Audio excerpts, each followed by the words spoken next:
This is FX Medicine. I'm Andrew Whitfield Cook, and we're here at the 2017 UIC, United in Compassion Symposium. I'm here talking with Professor Deidi Me Iri. That's right. Did I say that correctly? Yeah, sure. Phew. Deidi, can you please take us through your research? What do you do? I have a laboratory for cancer research in the Technion. Technion is similar to the MIT. It's the Technology Institute of Israel. Right. We don't have literature, we have accurate science and engineering and computer science. Yeah. So I have a laboratory for cancer research. And 2 years ago, I saw a paper that's showing that treating breast cancer with cannabis is blocking the ability of this cancer to invade, to create metastasis. And that was the center of my work that days, and that was very interesting. And we started to check the anti-cancer properties of cannabis. That was 2 years ago. The result was quite remarkable. We saw that there is a differences between the type of the cannabis to the types of the cancer. So specific types of cannabis can kill specific types of cancer. And we're talking about killing cells in the plate. I'm not a physician, I'm not treating patients. I don't know if it's really can work on patients. Yep. Let's not Yep, take it to the right. Yeah. But on a plate, in research, the molecules of cannabis were very potent to kill the cancer cells. But we see a distinguish between types of cannabis. Strain number 1 killed prostate cancer, while strain number 2 didn't kill. Strain number 2 attacked the liver cancer, but not strain number 1. So we want to understand what is the difference between them. And we're very surprised to understand that people don't really know what we have in the cannabis, what are the active compounds of the cannabis. And in order to distinguish between them, we had to identify them. So in cannabis, we have over than 500 active molecules, pharmaceuticals active compounds. There is a group called cannabinoids, which are the unique compounds of cannabis that cause, one of them, the THC, cause for us to feel high or to be stoned, but the other ones from the same family, we'll call it, called cannabinoids. In our body, we have the endocannabinoid system that they are connected with it. I won't go to the details. Yeah. The point is that people could see up to 5 cannabinoids that day, so THC, CBD, CBG, CBN. But we had more than 100 from this one, and we couldn't identify it. If we skip 2 years further, today we are the only lab, at least as far as I know, that have the ability to identify all the active compounds in the cannabis. And this opened the world to my lab, because now every grower, every clinical trials, every startup wants to know exactly what they're working with, what they have in there. Why one strain increase appetite while the other is not increase appetite? Why one strain is good for Crohn's disease and the other don't reduce inflammation? The reason is because they have different compounds inside, and we have now the ability to see them. In that time, it changed the lab totally, and today we have few groups in the lab that more working on many aspects. Is this one of the aspects that's going to hold up research on cannabis? And by that I mean, cucumbers are seasonal, mandarins are seasonal, strawberries are seasonal.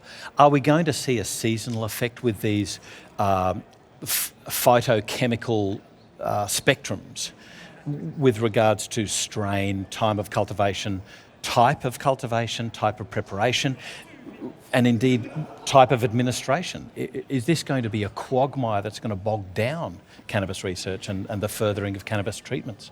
Yes, that's true. We're talking about a plant, a living creature, and it changes. So there is difference if you pick up in the summer or you pick up in the winter, or even the hour of the day will change. Yeah. The active compound, the secondary metabolites there. And this make this plant much more complex, or to use it as a medicine, much more complex. How we dose something if we don't know what is inside, how we keep the treatment, the same treatment. We're following up on many patients in Israel. So you see that patients are treating, let's say, for Crohn's disease. So for a few months it's worked perfect, and 1 month it's stop to work. And when we check, we see that the plant changed. So that was over time, even That is even over- sitting on the shelf. Yeah. Right. No. So every batch that the plant, so the growers in Israel pick up batches every 3 months or something Right, like that. right. So you can pick different, batch. So the plant are changing Yep. between, as you said, summer to winter or stuff like that. Gotcha. But that was a good question. If it's standing on the bench, on the shelf, does it change? Yeah, this Nobody is a- knows. What is the shelf life of extract of cannabis? So it seems like we're going to have to go down the road almost like probiotics. We're going to need let's say an organism, be it a plant, that has a reference strain. It adheres to that reference strain or those reference characteristics, and those reference characteristics are stable throughout the life of the product until expiry, or until a given time where that product is reasonably used up. So I think there is a lot to learn here. I will take from our conversation one step backward. I will say I'm not pro-cannabis. I'm not a user, and for me, if it was a different plant, it was much easier in my life, okay? Right. But this is what it is. And when I started, I was I wouldn't say against, but I was very naive, and I'm a scientist. What is not accurate, what I don't see, I don't believe. Yep. I can say after 2 years that I don't think the world can take the wheel back. There are things that we see that there is no doubt that the cannabis is making a huge change. It's a very potent medicine. We're talking about kids with severe epilepsy. We heard today about a kid with 500 seizures a day. Yeah. So I can tell in Israel we're following kids with 100, 150 seizures. They took all the medicines we have in Israel authorized, nothing helped them. It's called orphan disease. We don't have any tool to treat them. Yeah. Now we give them cannabis and the seizures are gone.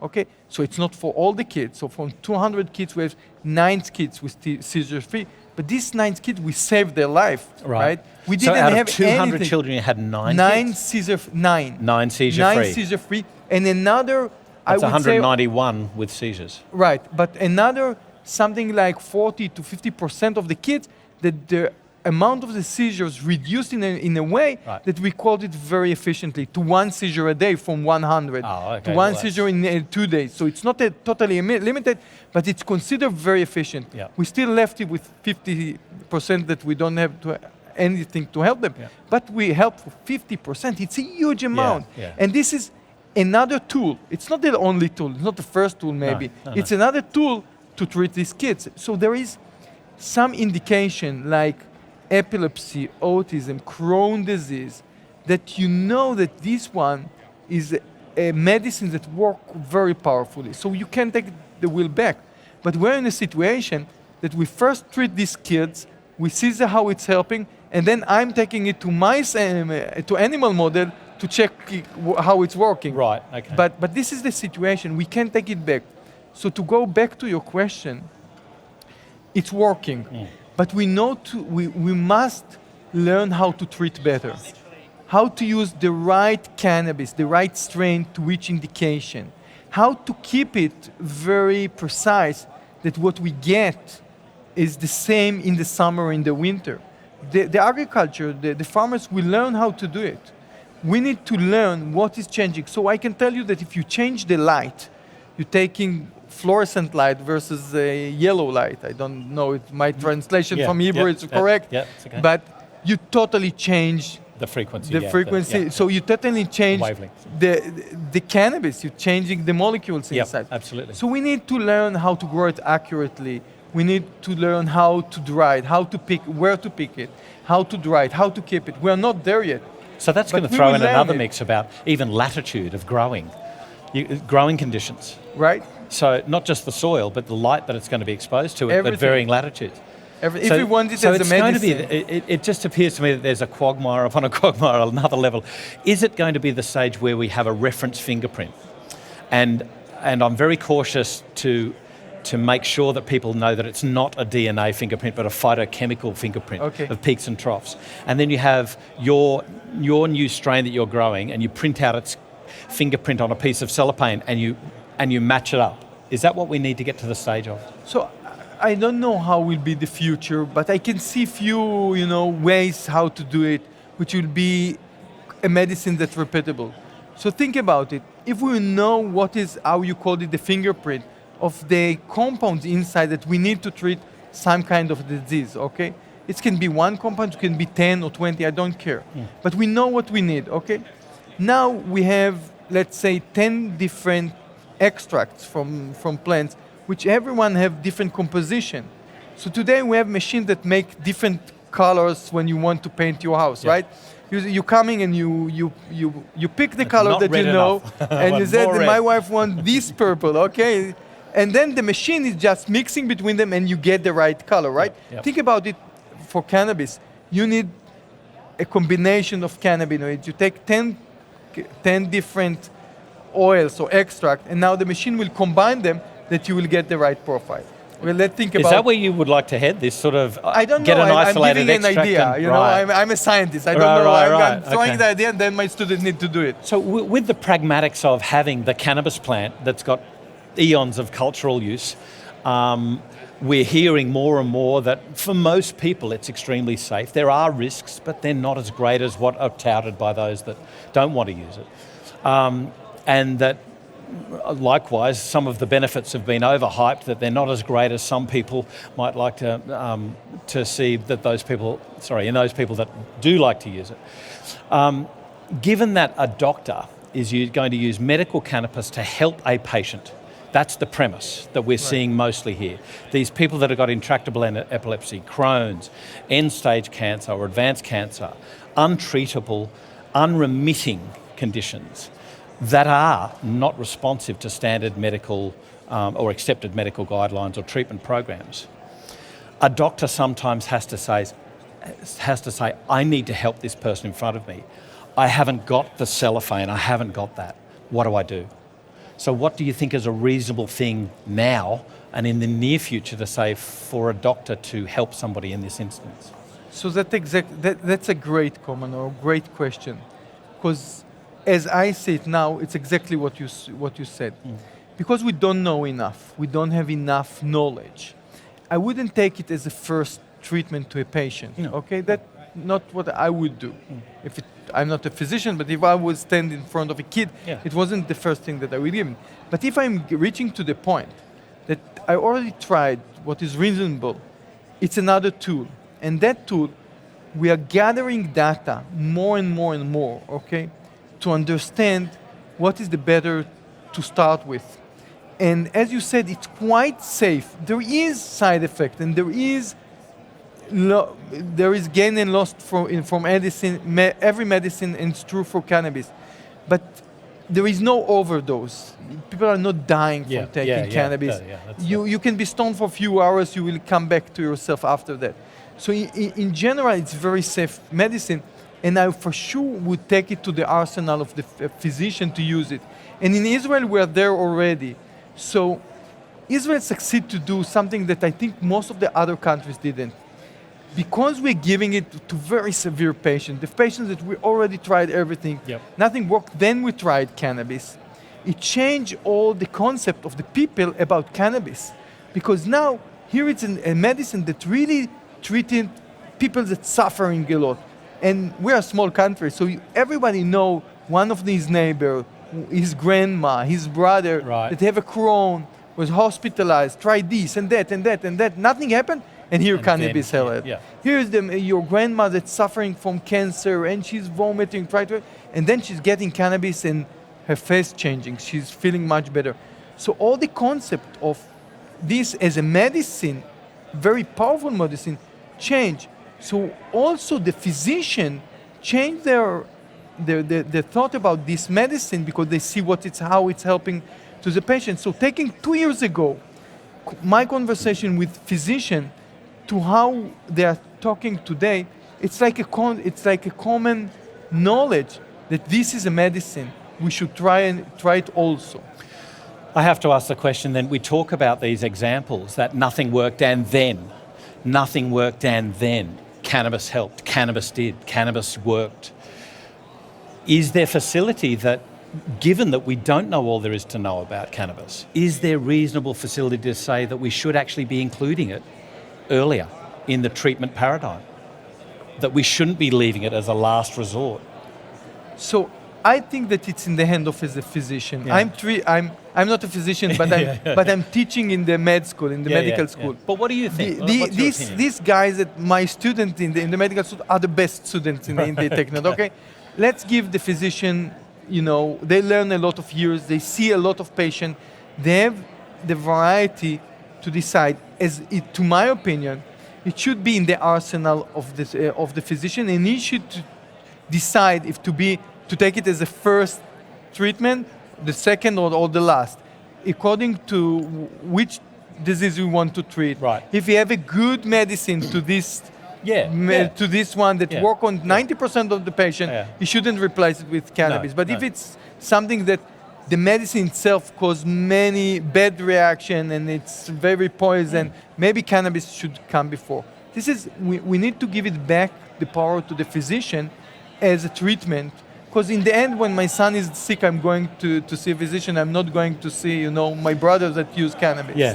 So this is this whirlpool that I keep on coming back to, is that we keep on going, politicians, patients, medical, health departments, medicos, and it keeps on going round. Everybody's passing the blame, and it keeps on coming back to education of the physician, whether or not they want to or choose to prescribe it at a given point in time for any given disease. Whether they are pro or against, it comes back to that they basically have a duty of care to know about the medicinal use of cannabis, to find out if it is appropriate for a given condition. So therefore, where is Israel ahead of the game with regards to education, and where do we need to head in Australia? So first, I think education is one of the most important things. We can educate about the endocannabinoid system, that the physician need to know more than this. Yeah. We can educate about the plant and the compounds. We are not in the stage that we can educate the physician what to treat to his indication, or if it's help or not, because we don't have the knowledge. Nobody in the world has the knowledge. And for that regard, I just want to point that we have a huge project in my lab. We call it the database project. So we're trying to collect all the data on the patient and to learn. We're actually a huge clinical trial. People saying there is no clinical trials on cannabis. First, in Israel, there is more than 20 clinical trials. Right. But if you think about it, in Israel, we have 25,000 patients that get prescription from a physician for cannabis. Yeah. So this is like a huge clinical trial that we check it on people. It's not mice, right? So what we are doing, we're collecting all the data for one hand, one arm. We are checking every cannabis that's growing in Israel and the patient can get. Every cannabis, every pill, every extract is going through my lab, and we're doing all the identification, all the metabolomics for all the compounds in this. So we have like a barcode for everything that the patient can get regarding cannabis. Yep. Then we are following up on the patient. We're collecting all the data from the patient. We built a very smart questionnaire for every indication. We're collecting this data, and now we want to gather this data together to understand what are the compounds, what is the strains, or what is the compositions of materials that are important to each kind of indication, or even not indication. What is you need in this strain to increase appetite, to sleep better, to make you very alert or very sleepy. Yep. And I think this one, when we will have this result, then it should pass to the physician to decide how to treat the patient better, even not for the main reason, for all the side effects or all the other symptoms that you want to treat. The point is that we don't have the data to educate the physician today. Okay, but a psychiatrist, for instance, will basically, and this may be a little bit of a glib comment, but will basically flip a coin. They get about a 50% response rate from the first psychiatric medication they'll choose for depression, for instance. So it's not like it's an 80% or a 90% guess, or educated guess. It really is this sort of, I'll choose this drug and I'll see how they go. Couldn't we adopt that framework with regards to cannabis and say, I'll try this and see how they go, given that they've exhausted all other avenues? So we are trying, and this is like a race, because we first gave the medicine, now we're doing a race to learn about it and to treat better. And it will be improved very fast and very fast. to come back to your question before, because I'm not sure that I answer it. In Israel, we started to educate the physician. Yeah. There is a course, there is many courses running, part of them more private, part of them the hospitals organize, part of them the academic organize. So we have like 3 or 4 different conferences, very medical conferences regarding cannabis, but we have also courses that people like me, like Rafi Meshulam, like physicians that treat already 2 or 3 years, the growers that walking in front of the patient, coming and teach. But we had the first course ended a week ago, I think, from the Minister of Health, that now doing courses for physicians. 50 physicians approach this one, okay? And actually take a course, like in the university, Yep. for I think it's 8 or 10 times that they are coming for 3 hours every time, and educate about everything, about the endocannabinoid system, what we know about cannabis, what we know about treatments that are working, not working, what is the danger, everything, in order that they will be the front that will work in front of the patient, and they will teach backwards. So it's a head of department, Yep. really a senior But they haven't physician. started treating yet? No, in It's- Israel, the hospitals and physicians treat already. Right. But that the Minister of Health gather, it's not me, Yeah. gather very senior physician, head of departments, over there, gather them together, did a course to line up the knowledge, because everybody knows a little bit, everybody knows what he's doing, everybody learn while he's moving.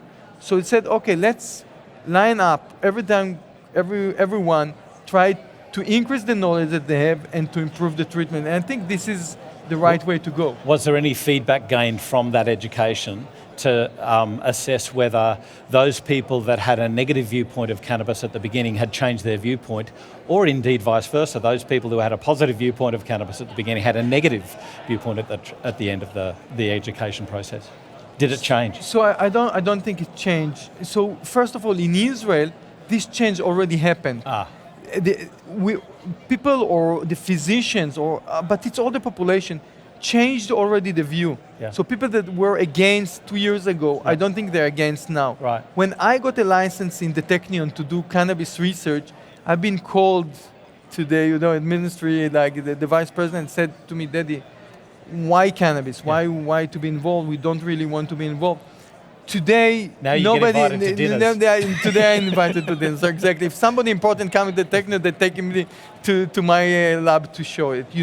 But it's also with the physician. You see, doctors that I met with them a year ago, how everything changed. Everybody is on the boat today. How to treat? What is the dosage? To do it slowly. I agree with them. I don't want to run fast. In the end, it's kids. It's people that's that right. suffer. You want to treat them the best. But in Israel, the common sense or the way we think about cannabis already changed. People looked about it as a medicine. If you ask regarding this group of physicians, I think this group already come prepared, because there are already so many patients of them with using cannabis. It's a good point to educate somebody after you have a good basic. They have a good basic, they know what they're missing, and now you're filling the gaps. Even when I went there to give a talk, the questions that came to me was smart questions. It wasn't very basic of people that don't know. It was people that already educate themselves, and they just now to fill the gaps that they have in order to be in the maximum knowledge. But we need to remember that the maximum knowledge, it's still very low. shallow. Yeah. Well, I can only hope that enough medicos in Australia do enough education that at least they can start to inform government from a point of at least some knowledge rather than the ignorance that's there at the moment. Given that it's not here, at the moment it seems that the bureaucrats are getting advice from people that have very little knowledge, are indeed a lot of preconceived bias. So I want to comment on this, on the bureaucracy and everything. Yeah. In Israel, it's still, it's always, the bureaucracy is bureaucracy. I must say, I'm getting all the support you can imagine. Like I'm always saying that I have a license to kill. Okay, I have everything that I ask for Have the a license minister to live. To live, yeah. No, I can do everything. I can drive with cannabis. I can buy cannabis. I can import cannabis. Everything that I asked for the Minister of Health, I got immediately permission, immediately. Every help that I need from the hospitals, from the patient, everybody is helping. But even by subsidy, by grants, I have 2 big grants from the Minister of Agriculture and Minister of Health to do the cannabis research, Right. okay? So there is really supportive, everybody is really supporting to gain more knowledge. And even the pharma companies that people are saying they want to block it, I don't see it. They are very supportive. Teva company came to me and said, if you need our facility, if you need something, we will help you anything. They didn't ask for anything, but said, we think what you're doing is very important. It's leading. If you need something for us, just tell us. Okay. So you need to remember that Israel is a small place. I did with his sister, I went with a bachelor, and you know everybody from everywhere. But still, there is nobody is blocking our work. They're just supporting, which is a good feeling, you know. I could talk to you for about 3 or 4 hours. I think that needs an alcoholic beverage in front of us. Deidi Me Iri, thank you so much for joining us. Thank you for having me. This is FX Medicine. I'm Andrew Whitfield Cook.